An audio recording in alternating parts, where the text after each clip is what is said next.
Vaata neid musti täppe. Mis ma teen? Tuleb ära kallata seda. Need on kõik sitikad. Meie oleme Sandra ja Hans ning koos oma ustava karavan Molliga sõidame me ringi mööda Balkani poolsaart. Näitame, kuidas päriselt autos igapäevaelu käib ja avastame eepilisi kohti, nii et kinnita turvavöö ja ühine meiega, sest sellest tuleb üks vinge seiklus.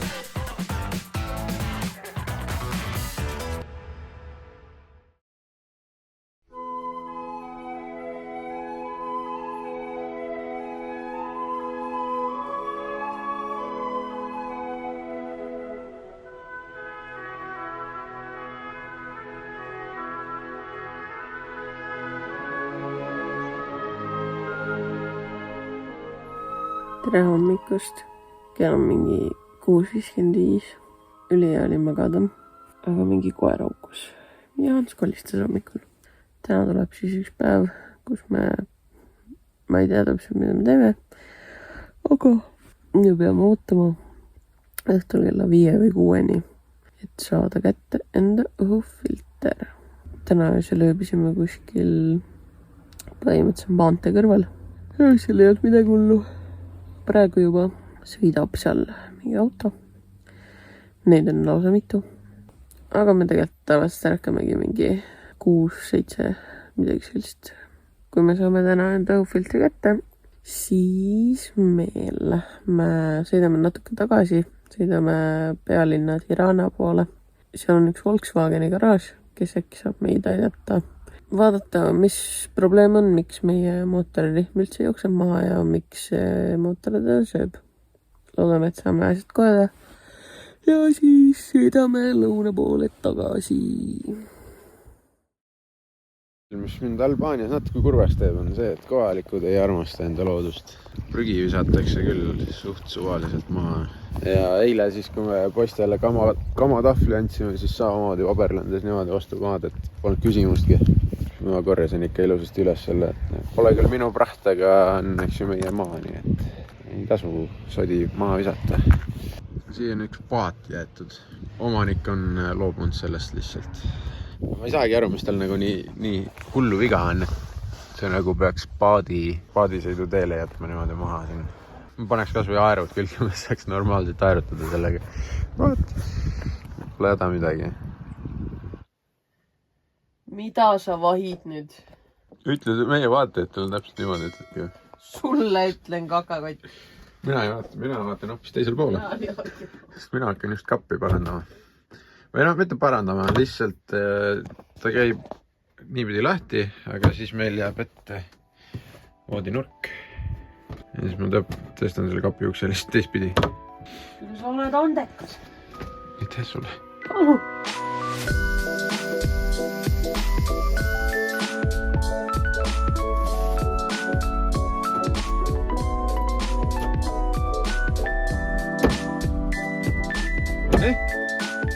Sellest kapist on suht savi.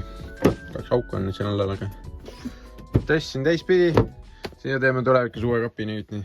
Kes pole veel aru saanud ja arvabki, et meil siin kõik nii kole on, siis et see on tegelikult poolik projekt ja me lihtsalt ei kannatanud talvel Eestis elada. Eile leidsime kohviku, kus pakutakse internetti. Tulime siia, võtsime kohvi ja Sandra võttis kakao. Ja reaalselt üks parimaid kohvi, mis ma elu sees saan olla.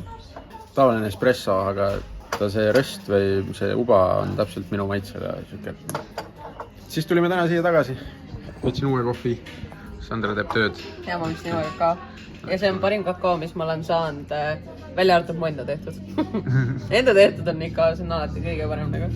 Pole mingi magus lurr ja ma ei tea. Päris kakaost tehtud. Päris kakao, mitte mingi Nesquik. Ja mis te arvate, palju mu kohvi maksis? Täpselt, eurodesse arvestades siis 60 senti.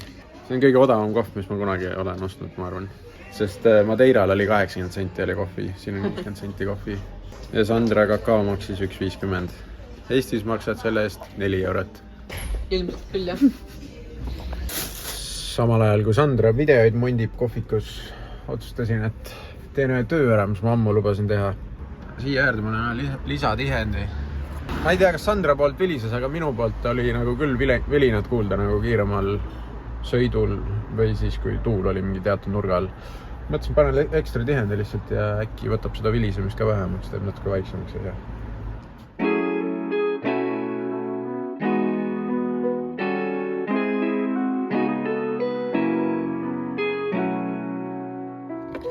shoutout sellele kohvikohale. Kes satub kunagi Albaanias Gramsci, siis Mirsani.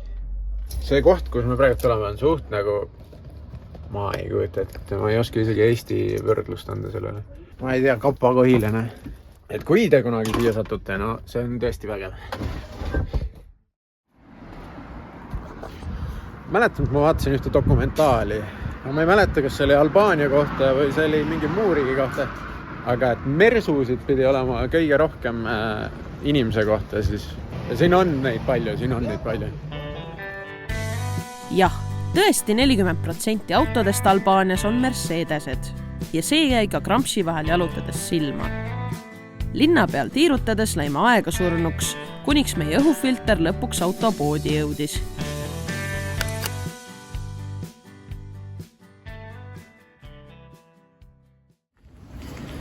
Davai, saime uue filtri käeselt. Natuke läks aega, aga asja sai. Ja nad otsisid, nad andsid veel küll suurema, ma ei tea, mingis vales mõõdus. Aga nad olid ikka õige tellis käes. Nüüd see läheb siin lustiks.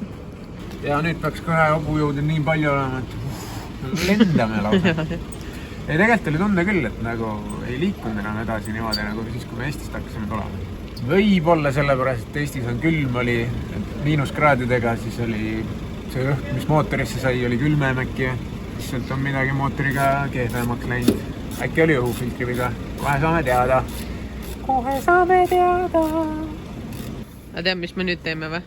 Me läheme sinna natuke alla poole ja siis ma võtan sealt neid jäid apelsine. Sandra läks pöösasse raksu.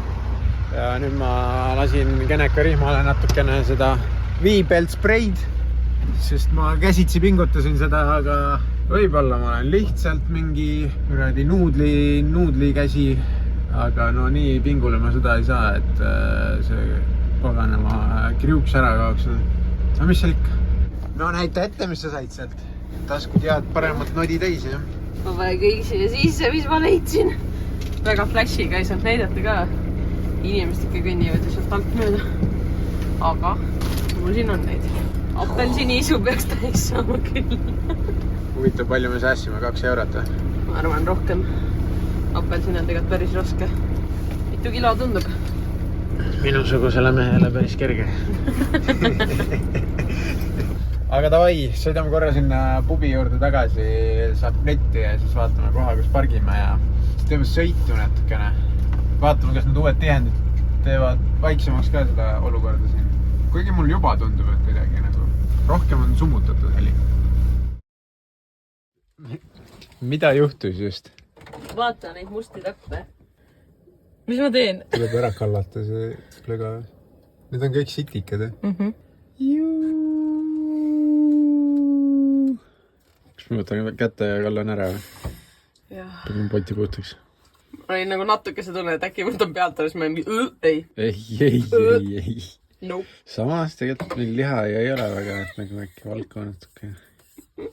Meil oli ühe korra mäletanud, meil oli ka mingi nuudlipakki sees, aga see oli uus pakk. Mingid sitikad Hispaaniast ostas. Seda ei mäleta, tegime piimasuppi. Jaa, võib-olla. Ma mõtlesin, et ma ei tea, et see nendel tangudel oleks mingi mustad tükid, siis kallasin põhja käe peale. Vaatasin, käib mingi tik-tik-tik-tik, ma ei mingi... Kurat.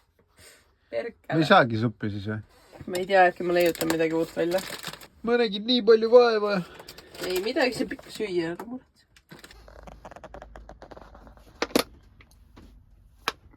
Kuna Odratang oli meil okupeeritud mingite väikeste elukate poolt, siis pidime suppi sisse panema nüüd lihtsalt makaroni. Ehk siis meie suppi sees on makaron, kartul, porgand ja sibul. Ma arvan, et see maitseb ikka hästi. Aga see on lihtsalt natuke midagi puudu võib-olla. Kuidas sa kutsusid seda? Vaese mehe supp. Kohe saab teada, kas maitseb ka. Ja maitsele pole midagi. Nice. Esimese asjana hommikul võtsime me suuna pealinna Tirana poole, kus meid ootas ees Volkswageni töökoda. Koha leidsime me üpris lihtsalt, panime Google Mapsi sisse Volkswageni garaaž ja pakkuski kohe seda kohta. Tagasiside oli väga hea ning saimegi tõesti abi vajaminevate asjadega. No nii, saime siin käidud. Mehed said suht kiirelt aru, et tegelikult ikkagi kütusepump on kuidagi veidike viltu vist peal. Ütles, et tegid nagu paremaks, aga ma võiksin vaadata seda või jälgida seda, et hullemaks ei lähe asi. Siis ma näitasin paar asja veel, ütles, et need ei ole probleemid ja siis saime sinna nurka endale selle plastikkatte tagasi ja ma sain wiperitele ka ühe katte peale veel ja nüüd me läheme tagasi. Ja palju sa selle kõige eest maksid, mis nad tegid ja vaatasid ja atsid? 15. See ei ole nagu mitte midagi.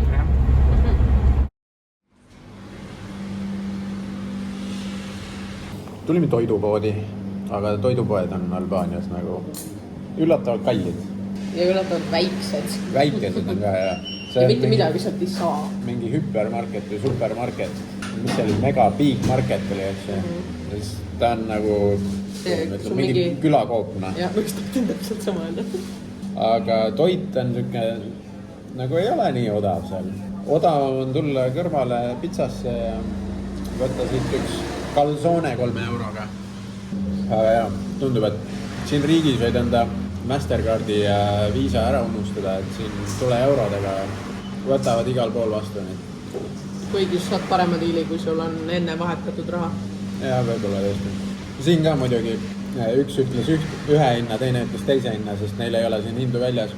Mees ütles 4 ja naine ütles 3, nii et siis jäi 3 peale. Seal Volkswageni töökojas nii-öelda. Vaatasin neid toole ka seal, küsisin palju maksavad. Ütlesid, et no seel, nad taastavad seda autot. Aga algul tundus kuidagi, et nad ei ole nagu huvitatud sellest autost, aga pärast nagu vaatasid ja silmitsesid ja siis nagu huvi kasvas neil. Said aru, et see on ikka päris ainulaadne isend. Netis oli kirjas, et räägitakse perfektset inglise keelt. Ma ütleks, et keelebarjäär oli ikka natukene suurem. Päris kõikidest asjadest aru ei saanud, aga saime kõik asjad kordamist nagu vaja oli ja nüüd liigume edasi Kreeka poole. Juhtus siis esimest korda reisi jooksul see asi, et trepp jäi maha. Avastasime nüüd poole päeva pealt ja nüüd tuleb väike 80-kilomeetrine ring sisse teha. Aga see trepp on nagu suht vajalik. Vähemalt Sandra jaoks ma saaks ilma hakkama, aga trepiga on parem. Nagu see oli nii teada, et see mingi hetk jääb maha. Aga kahju, et ma seda alles nüüd avastasin. Viimane kurv ja selgub, kas me saame enda redeli tagasi. Või on see jäädavalt läinud? Keegi just võtsi meie f***ing redel ära või? Tundub nii. Kuna siin seda prügi on igal pool nii palju, siis ma uskusin, et see trepp on ka siin alles, et kes seda ikka märkab siin. Aga tuleb välja, et ju see ainuke asi oli, mis silma jäi kõigile. Läinud on siit iganes. 80 kilti mõtetult maha sõidetud ja kole ilm on ka järjekordselt. Aga hakkame Kreeka poole sõitma. Kreekas on soojad ilmad tulekul nüüd, et teeme siis nii, nagu siin eile õhtu tehti. Meil on asjad siin, Hans! Hakka koristama nüüd. Jää seisma, hakka koristama. Ei, see on väga kuri ole. Hakka koristama! Näete. Nägin natuke panni kohe. Sitaks lõbust. Sa ei pane neid asju igal pool. Panen ju. Näe, vaata, ma panen tagasi kõiki. Kõik on hästi, ära mured. Diisel. Tulime tankima. Päris täpselt aru ei saa, mis me siia sisse saame nüüd, kas on sinine diisel või. Kirjas on sinine diisel, aga Euroopa Liidus sinine diisel on ainult töömasinatel lubatud või need traktoritel. Aga siin ei müüdagi väga muud. Osades müüakse, kus on diisel Pro kirjas, aga ülejäänud kõik bluud. Huvitav. Kuna Albaanias oli kõige kallim kütus meie teel, siis paaki päris täis ei pannud, vaid tilgutasime natuke ning sõitsime edasi lõuna poole. Teekond oli üsna vihmane ja tormine, mis vännist vaadates oli isegi päris äge. Kuhu ma ka lõpuks välja jõudsime, et teada saada, pead järgmist osa ootama jääma.